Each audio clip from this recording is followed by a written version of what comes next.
Hello everyone, welcome back to my channel. আজকে আমি তৈরি করব ইলিশ মাছের ভাপা। এই রেসিপিটি কিন্তু খুবই অল্প সময়ে তৈরি হয়ে যায় আর খেতেও কিন্তু খুব ভালো লাগে। তো রেসিপিটি আমি কিভাবে তৈরি করলাম চলো সেটি দেখে নিই। এর জন্য আমি কয়েক পিস মতো ইলিশ মাছ নিয়ে নিয়েছি, পরিষ্কার করে ধুয়েও নিয়েছি। এবার এই মাছের উপরে কিছুটা পরিমাণ নুন দিয়ে ভালোভাবে মাছগুলোকে মেখে নেব। আর এই মাছগুলোকে কিন্তু নুন মাখিয়ে প্রায় আধা ঘন্টা মতো রেখে দিতে হবে, তাহলে মাছের ভেতরে ভালোভাবে নুনটা ঢুকে যাবে।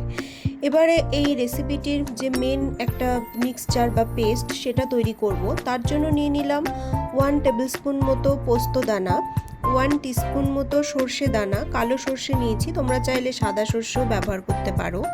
নিয়ে নেব 1 টিস্পুন মতো চার মগজ, আর নেব 1 টিস্পুন মতো তিল। এর মধ্যে দিয়ে দেবো 3টে কাঁচা লঙ্কা আর কিছুটা পরিমাণ জল। এবার একটা মিহি পেস্ট তৈরি করে নেব। এই ইলিশ ভাপাটা কিন্তু বিভিন্নভাবে করা যায়, কেউ কেউ শুধু সর্ষে পোস্ত দিয়ে করে, তবে এইভাবে করে দেখো, এভাবে কিন্তু এর টেস্টটা আরও দ্বিগুণ হয়। এবারে যে পেস্টটা আমি তৈরি করলাম সেটাকে আমি মাছের ওপরে দিয়ে দেবো, আর মাছগুলোকে নিয়ে নেবো একটি টিফিন বাটির ওপর। নিয়ে পেস্টটা দেওয়ার পর এর উপর দিয়ে দেবো প্রায় 2 টেবিলস্পুন মতো সর্ষের তেল। তারপরে ভালোভাবে তেলটাকে একটু ছড়িয়ে নেব। তারপর এর উপর দিয়ে দেব 4 থেকে 5টে মতো চেরা কাঁচা লঙ্কা।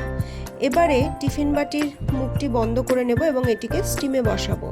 তার জন্য একটি কড়াইয়ের মধ্যে কিছুটা পরিমাণ জল গরম করে নিয়েছি। জলের উপর একটা স্ট্যান্ড বসিয়ে দেব, আর এর উপর টিফিন বাটিটা চাপিয়ে এই কড়াইটির উপর একটি ঢাকা দিয়ে দেব। 20 মিনিট মতো কুক করলেই কিন্তু এই রেসিপিটি একদম তৈরি হয়ে যাবে। তো 20 মিনিট পর তোমাদের টিফিন বাটিটা একটু ঠান্ডা করে তারপর দেখাচ্ছি। দেখো, এই ইলিশ ভাপাটি কিন্তু একদম রেডি হয়ে গেছে। কতটা সুস্বাদু আর কতটা চাপা চাপা এই ভাপাটি হয়েছে, আর উপর দিয়ে কিন্তু তেলও ভেসে আছে। কম গ্যাস খরচায় আর কম সময়ে কিন্তু এই রেসিপিটি একটি পারফেক্ট রেসিপি। আর এই রেসিপিটি দিয়ে কিন্তু অনায়াসেই এক থালা ভাত খাওয়া যায় আর কি, এতই রেসিপিটি খেতে সুস্বাদু। আমি একটি মাছ তুলে দেখাচ্ছি, দেখো মাছটিও কতটা নরম হয়েছে, এটি কিন্তু ভেঙে যাচ্ছে।